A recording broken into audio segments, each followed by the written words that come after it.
थेट दिल्लीपर्यंत जाणार आहेत. 28 तारखेच्या त्या भीषण घटनेनंतर संपूर्ण राज्य शोक सागरात बुडालं होतं. सह्याद्रीही जणू निशब्द झाला होता. पण आज चित्र पूर्ण बदललं आहे. ज्यांना वाटलं होतं की खेळ संपला, त्यांच्यासाठी ही बातमी काळ रात्र ठरली आहे. कारण ज्यांना संपवण्याचा डाव रचला गेला, ते केवळ जिवंतच नाहीत, तर परत आले आहेत जबरदस्त पुराव्यांसह. हा अपघात होता की आखलेला कट? त्या विमानात नेमकं काय घडलं? ब्लॅक बॉक्स मध्ये काय नोंदलं गेलं? आणि सर्वात महत्वाचं, कोण होते या कथित कारस्थानामागचे चेहरे?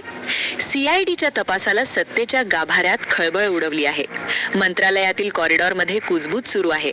काही बड्या नावांवर संशयाची सुई रोखली गेल्याची चर्चा रंगली आहे. बारामतीत जल्लोष उसळलाय. दादा आलेच्या घोषणा घुमत आहेत, तर दुसऱ्या बाजूला राजकीय वर्तुळात तणाव शिगेला पोहोचलाय. एका गूढ फाईल मधील कथित आर्थिक गैरव्यवहार, संशयास्पद कॉल रेकॉर्ड्स आणि तपासात उघड होत असलेले धक्कादायक तपशील, हे सगळं एखाद्या सस्पेन्स थ्रिलरलाही लाजवेल असं आहे. पण थांबा, ही फक्त सुरुवात आहे.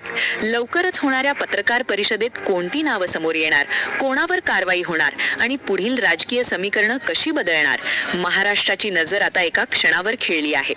सत्य विरुद्ध सत्ता या लढाईत अंतिम विजय कोणाचा होणार? पुढील काही तास राज्याच्या इतिहासाला नवं वळण देऊ शकतात. नेमकं घडले काय, जाणून घेऊया या स्पेशल रिपोर्टमध्ये. महाराष्ट्रानं आजवर असंख्य राजकीय भूकंप पाहिले आहेत. अनेक सरकारे आली, अनेक पडली, नेत्यांनी पक्ष बदलले, समीकरणं बदलली. पण आज जे घडलं त्यानं महाराष्ट्राच्या मातीतला प्रत्येक कण हलवून टाकला आहे. ज्या घटनेमुळे सह्याद्रीच्या कड्यांनाही हुंदका फुटला होता, ज्या बातमीनं कोट्यावधी डोळे पाणावले होते, त्या अश्रूंनी आता आनंदाच्या महापुराचं रूप घेतलं आहे. मृत्यूला हरवून, काळाची दिशा वळवून आणि शत्रूंच्या छाताडावर पाय ठेवत महाराष्ट्राचा तो ढाण्या वाघ पुन्हा परतला आहे.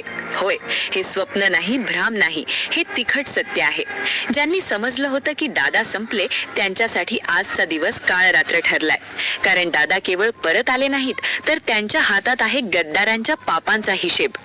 एका बाजूला बारामतीत गुलाल उधळला जातोय, तर दुसऱ्या बाजूला मंत्रालयाच्या कॉरिडॉरमध्ये पोलिसांच्या सायरनचे आवाज घुमत आहेत.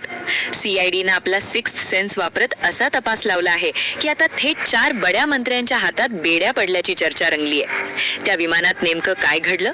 कसा रचला गेला मृत्यूचा सापळा? आणि रजनीकांत स्टाईलमध्ये दादांनी कसा पलवला हा सगळा डाव? पाहूया या सर्वात मोठ्या आणि एक्सक्लुझिव्ह रिपोर्टमध्ये, फक्त आपल्या चॅनलवर.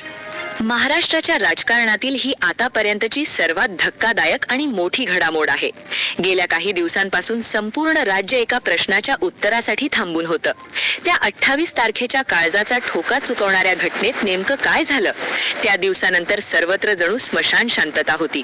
पण आज अचानक चित्र बदललंय. जणू एखाद्या सस्पेन्स थ्रिलरचा क्लायमॅक्स असावा, तसंच काहीसं महाराष्ट्रानं अनुभवलं आहे. काही वेळापूर्वी मिळालेल्या खळबळून टाकणाऱ्या माहितीनुसार अजितदादा सुखरूप परतले आहेत आणि त्यांच्या पुनरागमनासोबतच CIDने एक असा अहवाल सादर केलाय, ज्यामुळे सत्तेच्या वर्तुळात प्रचंड खळबळ उडाली आहे.